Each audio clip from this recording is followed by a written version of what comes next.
Este número lo dedicamos a las reformas electorales que se están suscitando en diferentes partes del mundo, incluido México, y cómo estas reformas electorales contribuyen de alguna manera a la erosión de la democracia. Dong Nguyen es un politólogo y sociólogo de origen vietnamita, especializado en procesos electorales y fortalecimiento democrático. Estudió ciencias políticas en la Universidad de Lausanne y obtuvo un doctorado en sociología económica en la Sorbona, en París. Fue oficial superior de Asuntos Electorales y Políticos en la ONU entre 1992 y 2004. Coordinó el proyecto de asistencia a la observación electoral del PNUD en México en múltiples procesos. En 2018 fue galardonado con el prestigioso premio Joe Baxter de la International Foundation for Electoral Systems por su amplia contribución a la integridad electoral, los derechos humanos y la paz global. Su trayectoria, que combina formación académica con experiencia práctica en escenarios electorales complejos, lo convierte en una voz de referencia para analizar los desafíos de la democracia contemporánea desde una perspectiva global, con especial énfasis en América Latina.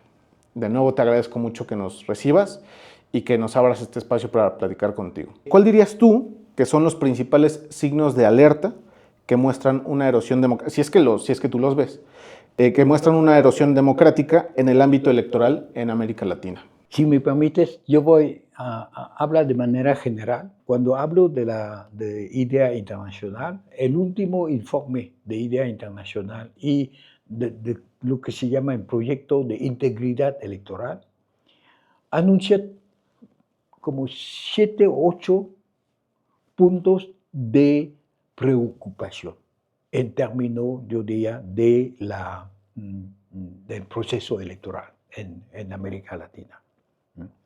Pero también afuera de América Latina, porque ellos trabajan sobre también África y Asia y Europa y ahora en los Estados Unidos. Se puede consultar estas publicaciones, ¿no? Y yo recuerdo probablemente 4 puntos que puede interesar al público de América Latina porque se ve más la situación. Uno es el tema de la dificultad, de más y más importante, para el funcionamiento de las instituciones electorales. ¿Por qué tiene dificultad para trabajar de manera, yo diría, sistemática? Por una razón sencilla: falta de recursos. Segundo, el tema de la inundación en nuestro sistema de comunicación con las falsas noticias. Este afecta directamente el proceso electoral y yo voy a decirlo por qué afecta el proceso electoral. El tercer elemento es la violencia. Más y más tenemos problemas de violencia política. En los IDEA analizó 50 países. Y en 80% de estos 50 países, durante los últimos años, lo afecta la violencia política.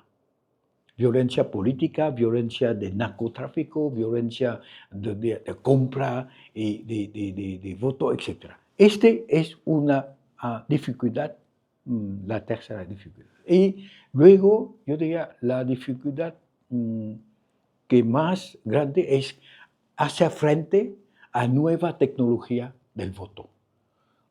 Yo doy un ejemplo. Tuvimos una larga discusión sobre el voto de los nacionales desde el extranjero. El voto electrónico por Internet, ¿cuál es la consecuencia de un voto por Internet?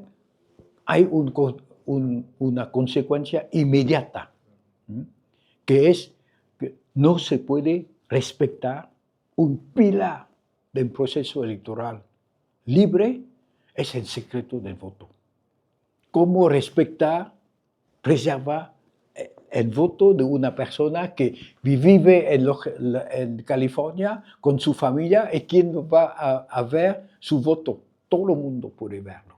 Esta discusión, que no es una discusión abstracta, una discusión real sobre el pilar de nuestro trabajo es de organizar una elección libre, justa y periódica. Me parece, son los 4 elementos. ¿Cuáles son los elementos los más importantes? Yo diría, ahora hablamos mucho de autonomía de la institución electoral, pero ¿qué es la autonomía de una institución del Estado? No es que se trata de una institución aislada, completamente preservada de la influencia de la política, la influencia yo diría, del poder legislativo, poder ejecutivo, tiene que tomarlo en cuenta. La idea de que se trata de poder separado no me parece, yo diría, apropiado por ninguna sociedad, porque quien toma la decisión sobre el presupuesto es el Parlamento. Quien implementa esta decisión es el Ejecutivo.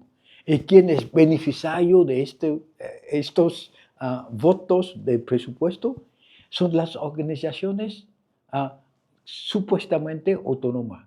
Entonces, la primera, yo diría, reflexión es el tema de la autonomía. ¿Qué significa la autonomía?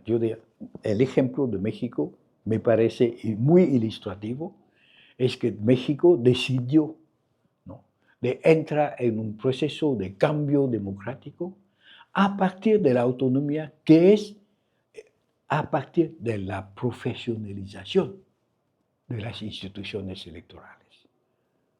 No es a partir de una declaración abstracta, pero los que vienen a trabajar, los que conozco hasta ahora, son todos profesionales de muy alto nivel. Y esta autonomía es también una garantía de que el trabajo está bien hecho y una protección para finalmente la influencia externa. Porque influencia externa, tenemos que decirlo, existe en todos los lados. No es una influencia política, es una influencia también financiera. Los que tienen más plata van a intentar de imponer su línea, imponer sus candidatos. Toda es la discusión, se resuelve en la defensa de la autonomía, que es la defensa de la profesionalización, digamos, de las instituciones electorales. Está documentado que hoy más personas en el mundo viven en gobiernos no democráticos que democráticos. Porque hay gobiernos que ven más atractivo, ¿no? Eso lo digo yo, porque hay más gobiernos que ven más atractivo impulsar este tipo de reformas que buscar darle espacio a la pluralidad. Tomo como ejemplo ahora lo que está sucediendo, o sucedió no mucho tiempo en Turquía, ¿no?, con las reformas electorales de Erdogan, las reformas electorales en Hungría. Ahora mismo en México comienza o va a comenzar el diálogo y la discusión sobre la reforma electoral, en la que hay escenarios en los que previsiblemente se busca impulsar que exista menos pluralidad política y que estas reformas electorales favorezcan, pues, a los ganadores, ¿no? Entonces, repito, es inevitable que existan estos apasionamientos porque además se tiende a la polarización, ¿no? Absolutamente, pero es lo normal de la política. Si tú tienes poder, ¿no?, electivo, tú vas a buscar cómo consolidar este poder. El problema real es que consolidarlo dentro del cuadro constitucional del país. Es lo importante. Pero la voluntad de consolidar el poder es la voluntad permanente de los perdedores como de los ganadores. No me parece un problema serio, un problema normal. Lo que estás diciendo, y yo que entiendo, ¿no?, si hablas de la situación de Erdogan, Erdogan también buscó a consolidar su partido, pero perdió Estambul. Perdió. ¿Por qué? Porque ¿qué es que se busca a través de una reforma electoral? Esta es la primera pregunta. ¿Qué vas a buscar cuando quieres una reforma? Una reforma, todo el mundo, todos los poderes buscan reforma. Les doy un ejemplo que conozco bien. El caso de Francia. En los años 80, el presidente Mitterrand introdujo una reforma utilizando el voto proporcional, diciendo, este va a ser la democracia, la diversidad, etc. Y llegó inmediatamente unos 40, ¿no?, diputados de la extrema derecha. Entonces, inmediatamente a la próxima legislativa cambió suprimiendo la representación proporcional. Este es el efecto de una reforma electoral no pensado. El problema es que la reforma yo diría, es de la responsabilidad del poder legislativo. Es que puede hacer lo que quiere. Si tiene la mayoría suficiente, yo diría, no hay discusión sobre su voluntad. La pregunta es, ¿qué usted quiere? Y la segunda pregunta, ¿cómo llegar a su objetivo? Y no estoy seguro que los que empiezan la reforma saben exactamente cuál va a ser el resultado. ¿Por qué? Porque hay una población más y más consciente, más y más informada, más y más, yo diría, determinada a defender sus derechos. Y cambia todas las reformas electorales que usted quiere hacer. Es una elección, es una forma de selección de los que van a gobernar. Esta es la idea original de un proceso electoral, seleccionar los mejores. El segundo es que darlo a ellos una gran legitimidad. Porque la elección, por ejemplo, en caso de, yo me recuerdo, los casos de países autoritarios, se puede elegir o votar 90%, sistemáticamente, pero no dar legitimidad, no creo. Entonces, la legitimidad es una percepción y la organización de una elección tiene que considerar los dos aspectos. Selección de los mejores, ¿a través de qué? A través de campañas de educación, de información, a través de la presentación de los candidatos, etcétera, etcétera. Esta es la selección de lo que sean los mejores. Supuestamente los mejores, porque vamos a entrar en un campo también muy, muy, muy, muy difícil ahora. Pero la teoría es que proceso de selección de los mejores. El segundo, la consolidación de su legitimidad. Y su legitimidad puede venir de varios lados. La primera, yo creo que sí, es la autoridad moral, efectivamente, de la institución electoral que va a organizar su elección. Y una elección con un registro electoral perfecto, con un procedimiento impecable y con los resultados auténticos. Esta es una elección, yo diría, que puede tener legitimidad. Pero hay posibilidad también, que hay otra forma de legitimidad. Yo trabajo estos últimos años con los amigos de El Salvador.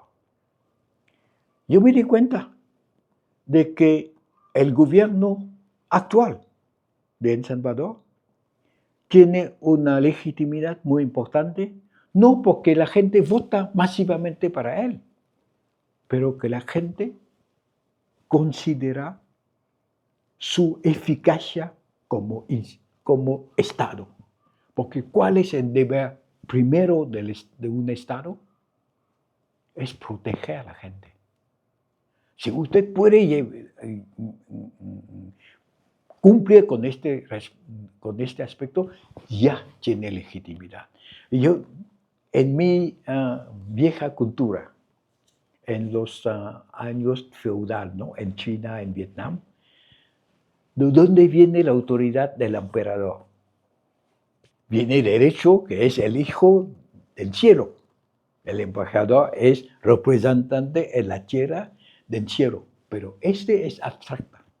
El emperador tiene un mandato que es de promover la prosperidad y la paz en su país.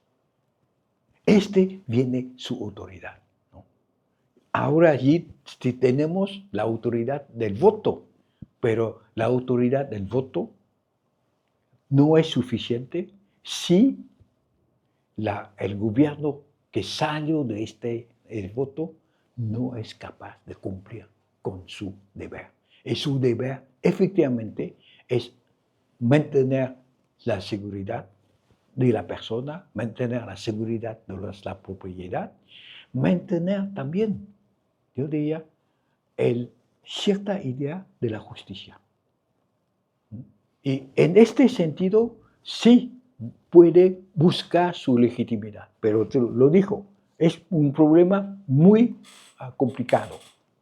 La gente no se da cuenta.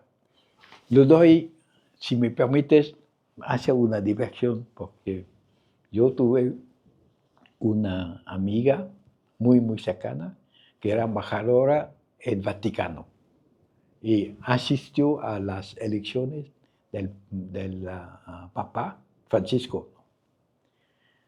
La elección de un Papa es una elección absolutamente genial. ¿Sabe usted que las reglas del voto, la forma de boletines de voto, cómo depositar, cómo contar viene del concilio de Bâle de 1431? 1431. Votaron los cardenales, son todos hombres, ¿no? Nadie está. Todos hombres, menos de 80 años ahora. Antes de todos pueden votar, pero se cuentan los votos. ¿Cuántos votos recibe alguien? No se sabe. Es un secreto. Lo que el público sabe es que el día de la elección hay humo blanco, ¿no? En el Vaticano. Es todo. ¿El humo blanco de dónde viene? De los boletines. Es de saber. Nadie sabe cuántos votos ha recibido el Papa. Pero todo el mundo acepta su legitimidad. Hay 1.000 millones de católicos, más de 1.000 millones de católicos a través del mundo. No hay una voz para exigir, ¿no?, conocer el número de los votos, ¿verdad? Y ¿por qué? Porque la legitimidad del Papa viene del hecho de que el Papa es la personificación del Espíritu Santo. Es una dimensión extraterrestre. Y tenemos que aceptarlo, que es una forma de legitimidad. Tenemos que aceptar un hecho que se olvida.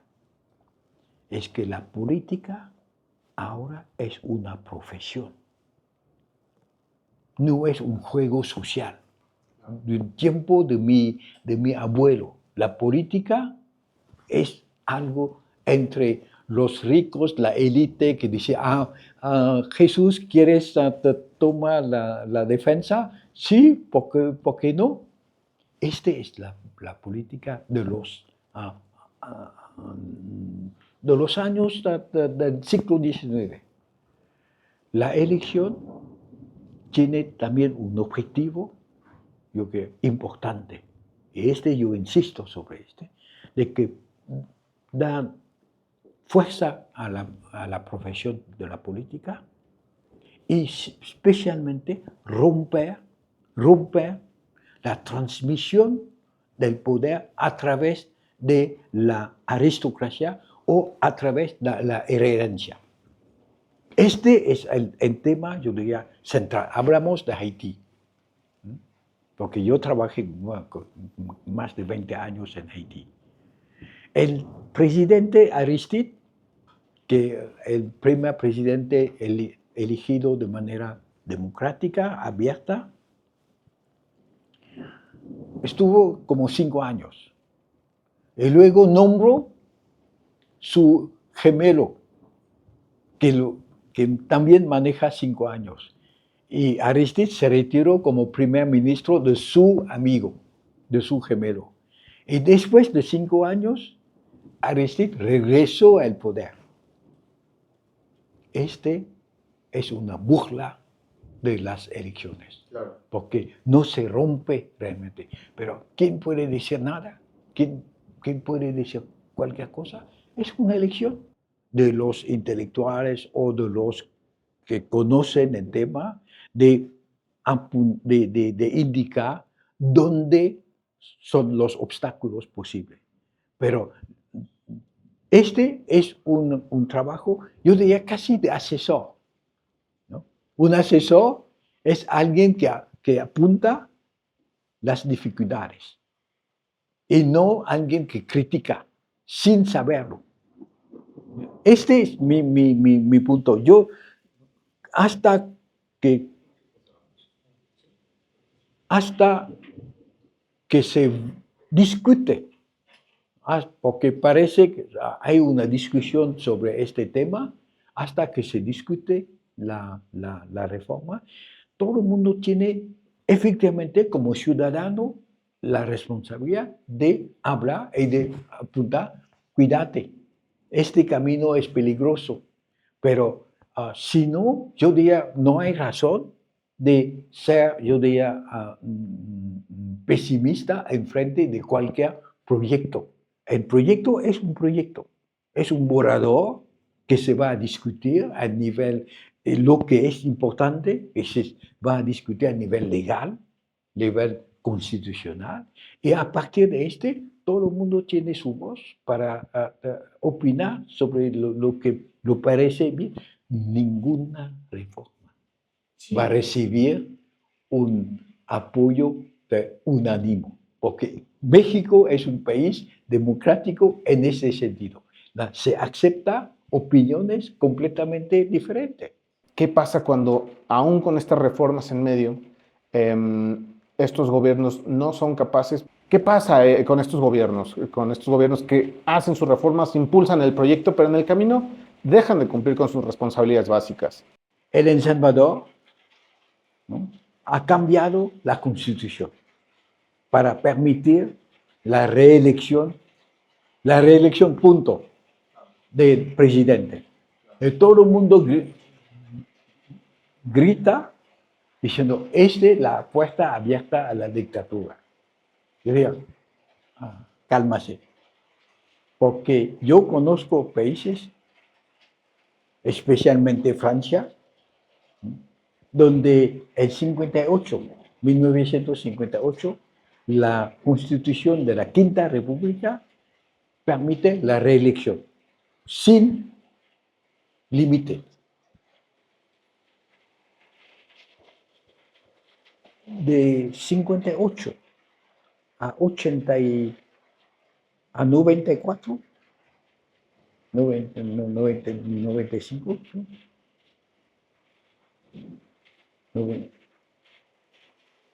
hay un presidente que se ha elegido 2 veces. Todos los demás, empezando con el presidente de Gaulle, un mandato, más un año y se va. Su sucesor murió antes de terminar el primer mandato. El tercer presidente cumplió un mandato y los electores lo eliminaron, como el presidente Sarkozy, un mandato. Entonces, en este sentido, ¿por qué tenemos enfrente de una reelección? Inmediatamente decir es una reelección indefinida, porque no tenemos confianza en la población. Para mí, son puntos, yo diría, donde tenemos que tener una cierta prudencia. La población en Francia es suficientemente consciente, informada y politizada para decir al señor presidente Giscard d'Estaing, ya 7 años es basta, usted se va. El problema que yo diría que nos importa ahora es efectivamente estas elecciones donde sale el elegido el presidente, son elecciones limpias, transparentes, libres o no. En caso de Venezuela, no estoy seguro que la respuesta es que sí son elecciones limpias, por falta de oposición, por falta de... Este es el problema, no es la reelección que es el problema. Y nadie discute de esto. Se discute sobre la intención. Porque no hay límite a 2 mandatos o 3 mandatos como los americanos o como Bolivia, ya se va a mantener presidenta a vida. No, yo creo que soy más realista, diciendo, mira, tenemos que analizarlo, ver cuál es la razón por la cual la población vota para una persona. Si vota bajo la violencia, si vota bajo la ignorancia, si vota en la ausencia total de un contrapoder o de una oposición, allí es el problema. No es un problema de la reelección permitida. Ese es yo voy a sugerir evitar de yo especular sobre el carácter indefinido de una elección. Doble proceso, selección y legitimidad. Ahora dicen, las elecciones están en crisis. Es el informe de VEDEM o de Idea Internacional. ¿En qué consiste? Normalmente consiste, uno, en la baja participación. La gente participa menos. Los partidos políticos tienen menos militantes, ¿no? Y tercero, es que la gente ya no tiene confianza en las instituciones electorales o en confianza en los elegidos. Pero yo creo, a partir de lo que te dijo antes sobre el peligro del extremismo en campo electoral, en campo democrático, yo creo que hay efectivamente 3 tipos de crisis dentro del proceso electoral. Es lo que llamo crisis de las ficciones que han permitido la organización de las elecciones. Primera ficción es que en una elección todos son iguales, la igualdad, ¿no? Es decir, el ciudadano A es igual al ciudadano B, porque en términos de ley todo el mundo es igual. La igualdad a este nivel ya tenemos que definirlo. Es una igualdad legal, pero no es una igualdad social o política. Porque sabemos que a pesar de tu calidad, ¿no, Jesús? No tienes el mismo peso que el señor Carlos Slim. ¿Dónde está la igualdad? Una vez por 2 años o 3 años a votar. Y no estoy seguro que la declaración tuya lleva más votos que la declaración de Slim. Claro, Esa es y la teoría te dice, pero es la política y el social es parte de la política. Aquí hablamos únicamente de ley, pero la gente ya está harta. Le dice, yo soy igual al otro, pero yo me levanto cada mañana a las 3 de la mañana para ir a trabajar a las 6 o 7 de la mañana. Entonces, cuando el otro está con su chofer, ¿dónde está la igualdad? claro. Y la desigualdad es más y más, yo diría, absolutamente brutal en nuestro continente. La crisis de la representación. Pero la crisis de la representación se explica porque desde que tenemos la representación tenemos una crisis, ¿no? ¿Por qué?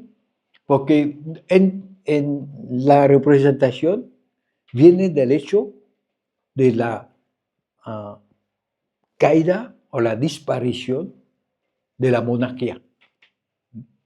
El rey representaba el país, nadie lo contesta. No, nunca lo ha contestado. Pero el día que el rey desaparece, ¿quién va a representar?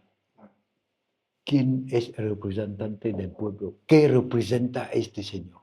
Y además, tú puedes verlo, ¿no? El caso de Inglaterra o el caso de Francia. Los diputados no tienen derecho a representar su electorado. El mandato no es imperativo. El mandato, tú vas a elegir una persona que representa oficialmente el interés nacional y no el interés local. Este es el deber de los diputados inglés o francés. Entonces, ¿qué representa? Y esta representación, dice, representación de la población, perdone, ¿qué población? Si tiene que representar la población femenina tiene la mayoría en este país. Hace falta una definición clara de qué representamos, qué ellos representan y quiénes son ellos para representarnos. Los que la teoría dice, tú votas para alguien que te representa ¿por qué? Porque él tiene la posibilidad de utilizar el mandato, ¿no? De los electores. Pero ¿cuál es el mandato de los electores? Por eso que la crisis de la representación, de que yo no tengo mandato. ¿Y de qué derecho te voy a confiar a ti, ¿no? La responsabilidad de cumplir con un mandato que yo no tengo. Este es el chiste del caso de representación. Y además, la tercera crisis de las ficciones es la ficción de la mayoría. Nadie lo discute. ¿No? La mayoría, ¿qué es? ¿Quién es? Yo lo tomo el ejemplo de los Estados Unidos. Hay una población de 340 millones, más o menos. 330 millones. La mitad no tiene posibilidad de votar. Son menores, son extranjeros, etcétera, ¿no? Entonces se reduce a 330 dividido por 2 es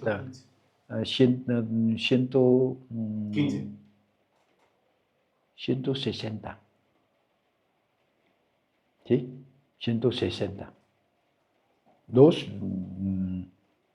sí, 160. ¿No? Multiplicar por 2, 160. ¿Ok? 65, más o menos. De los 165, la mitad no van a votar. Tiene derecho, pero no van a votar. Ninguna elección tiene más de 50%. Entonces, se reduce de los 100 a 60 millones, más o menos 70 millones.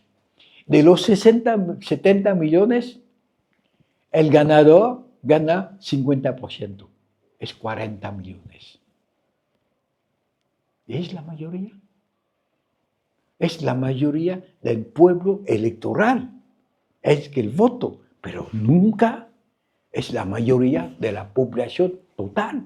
El pueblo me ha votado para mí, ¿no? Pero ¿qué pueblo? Y ese es un tema muy sencillo. ¿Por qué?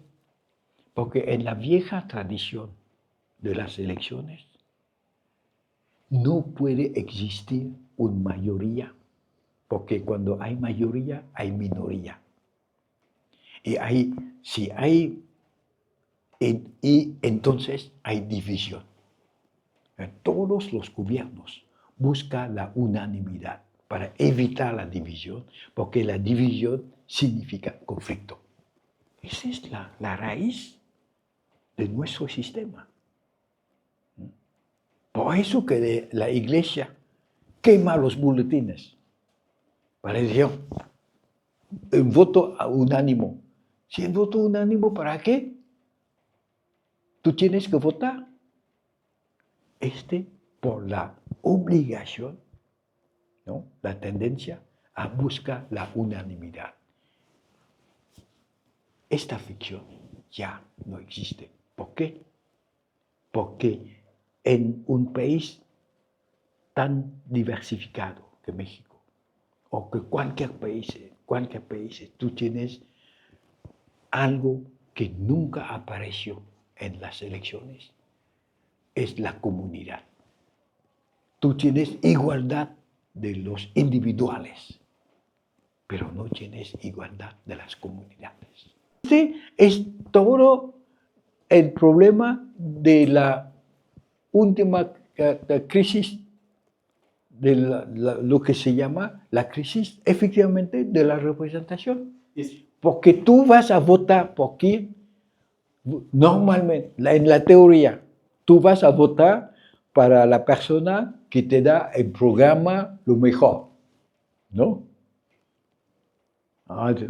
Jesús me ha prometido una escuela para mis niños al lado de mi casa, etcétera, etcétera.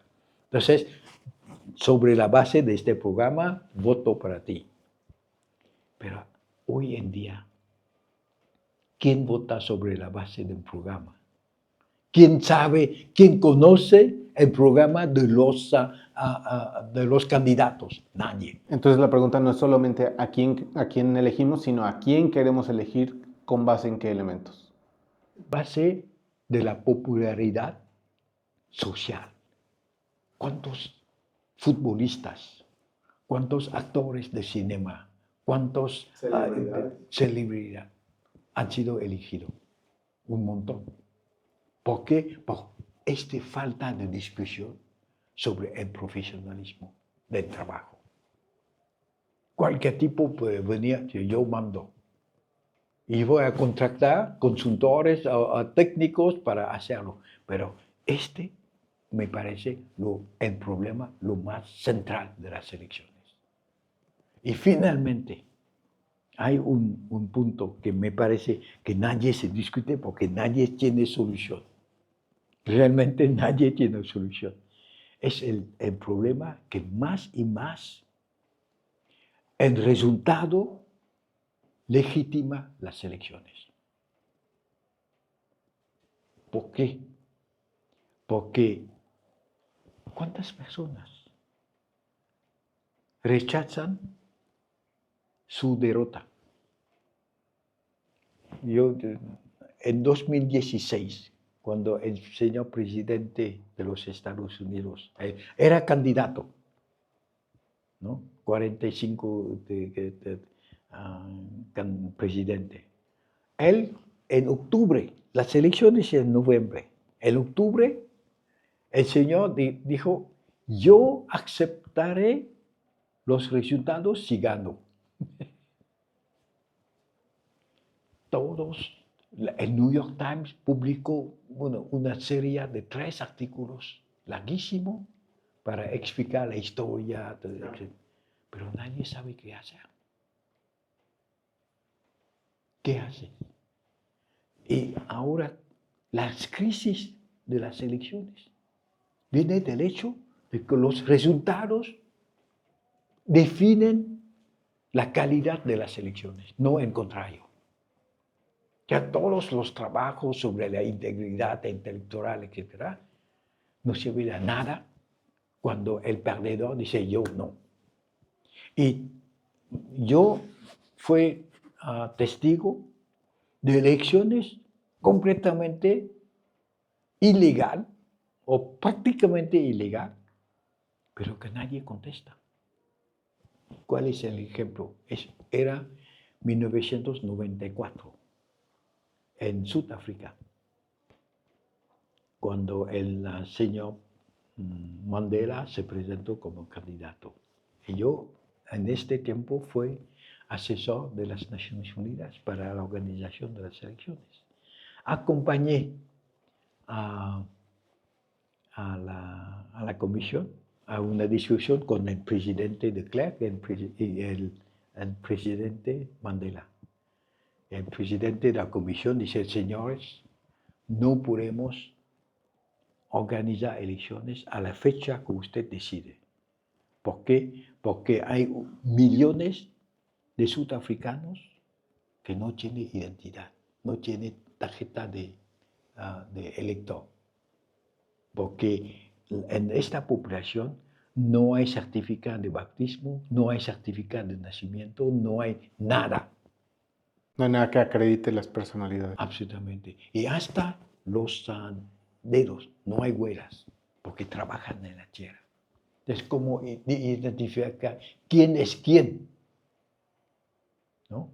Y el presidente de la comisión electoral dice, hay cientos de miles de mozambicanos de la región que viven aquí. ¿Qué hacemos? No tenemos que decidir. Y Mandela dice, mira, señores, esta fecha ya no lo vamos a cambiar. Que vota 100,000 mozambicanos, no me importa. Pero si usted aplica su regla, usted va a dejar al lado 1,000,000 de sudafricanos y ya no lo aceptó. Punto. 10% de la población va a votar o no, que no es sudafricano o que no tenemos manera de definir. Lo aceptemos. Y lo dijo, es una falta de integridad intelectual. Pero ¿qué importa? Porque cuando Mandela ha sido elegido, no hay una palabra para decir que las elecciones eran un poquito flojas, ¿no? Yo diría, por eso que yo soy muy cauteloso para evaluar, ¿no?, lo que es algo, yo diría, criticable sobre el proceso electoral. Pero sé que en este caso el resultado determina la calidad de las elecciones. Lo que yo, a mi nivel, lo que creo es que tenemos valores absolutamente fundamentales que tenemos que defender. Pero los valores no son necesariamente en la política, es dentro de nuestra cabeza. Y podemos empezar con, yo diría, una determinación a resistir a lo que no es ni la justicia, ni la verdad, ni la dignidad. Lo que te comento, la dignidad. Si podemos definir de manera absolutamente clara para nosotros en nuestra vida cotidiana, en nuestra vida familiar, donde podemos actuar, ¿no?, estos principios respecto de la dignidad, respecto de la justicia y respecto de la verdad, sin imponer la verdad a los demás. Yo a este nivel, yo digo que tengo también miedo de lo que se llama la violencia de la verdad. Yo tengo razón, tú tienes que obedecer. No, es que tú tienes razón, pero tienes que escuchar y ver que el otro también tiene razón. Y buscamos a través de la ley, a través yo diría, del respeto de los demás, cómo conciliar Por eso nunca hablo de crisis de democracia, yo hablo de crisis de las elecciones y crisis de las ficciones. Y crisis humana, ¿no? ¿Mm? Crisis humana, crisis social. Absolutamente, es normal. La vida es una sucesión de crisis. Crisis de la adolescencia, crisis de la... De los 40, de la mediana edad, ¿no? Sí, exactamente. Entonces, no es un problema. El problema es que yo no creo que hay una democracia que funciona hoy en día. Decir crisis de democracia me parece exagerado. Es un grito de alarma, pero no es una realidad porque nunca sabemos qué es la democracia real. Yo me recuerdo, esta es mi parte de mi otra vida, ¿no? Como durante la guerra de Vietnam, yo trabajé también por el servicio de comunicación, de análisis de la guerra. Y vi la creación de una comisión del Senado americano que presida el senador McGovern, que fue candidato presidencial contra el señor Nixon.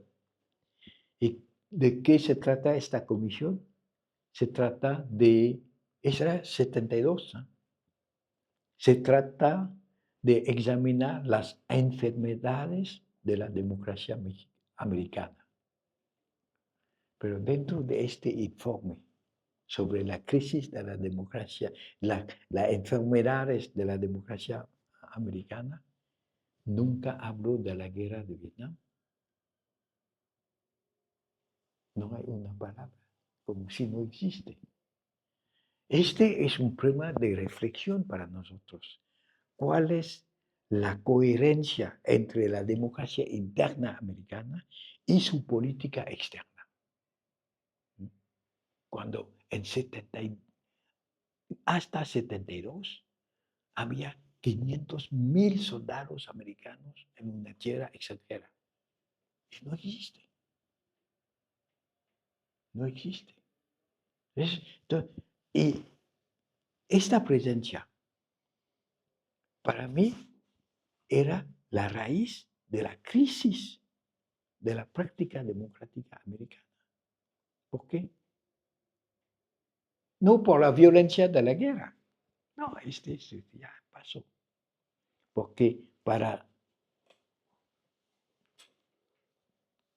respetar la Constitución americana, la única autoridad para declarar la guerra es el Senado americano.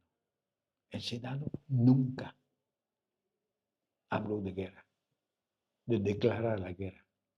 Y sigue ahora. En Irak, el Senado no ha declarado la guerra. En Libia, atacaron de Gaddafi, todo, lo mataron, pero ¿quién declara la guerra? No, era una operación militar especial, como los rusos hoy en día en Ucrania. Y todo este es violación de su propio sistema legal. Y este es el origen de su crisis. No es crisis de la democracia, es la falta de respeto de su propio Estado de Derecho. El Estado de Derecho no existe de manera abstracta. El Estado de Derecho se merece, se respeta cuando, cuando el Estado protege la justicia fundamental. Este es la crisis real. Y yo no veo ninguna crisis de la democracia. Sí, yo veo la falta de respeto de las instituciones, la falta de respeto del orden jurídico nacional. Este es. Si no, en el mundo de la reflexión sobre la democracia, tenemos de un parte un enorme trabajo, literatura, libros sobre lo que es la democracia, ¿no? Cada autor tiene una definición de la democracia. Vamos de la democracia representativa a la democracia directa, vamos de la democracia burgués a la democracia proletariana, etcétera, etcétera. Tú tienes miles de autores y miles de definiciones de la democracia. Pero la pregunta central para mí, y yo invito a los amigos y interesados a reflexionar, son dos puntos adicionales. Sí, ya tenemos una doctrina muy compleja, muy completa, muy analizada. ¿Quién me analiza la aplicación de estos principios generales a un contexto determinado? En caso de Asia, ¿no?, se habla menos de derechos humanos que de responsabilidades humanas. Hay una gran política francesa que dice, tenemos que hacer una declaración universal de los deberes de los ciudadanos. Nadie habla del contexto. Y en contexto, ¿no?, explica los principios. Reflexionar sobre las doctrinas, sobre las convenciones internacionales, me parece crucial. Porque el orden jurídico nacional y el orden jurídico internacional tiene que buscar una forma de armonía ordenada. Ese es un punto. Pero tenemos que reflexionar sobre el contexto. Lo que tú dices sobre la profesión, la profesionalización, es correcto para México, pero para Europa también. Nadie ahora en Europa puede pensar, entrar en una profesión y luego jubilarse con la misma profesión. ¿Por qué? Porque las tecnologías cambian, porque la ideología cambia, porque el tiempo cambia. Hoy en día, ¿cuántos mexicanos viven y trabajan afuera? Intelectuales. Pero hay también muchos intelectuales franceses que trabajan aquí en México. Hay una mezcla de esta situación y no sabemos cómo analizarlo. Tenemos que empezar con este. Y último punto es de saberlo, de conocerlo. Pero ¿qué hacer?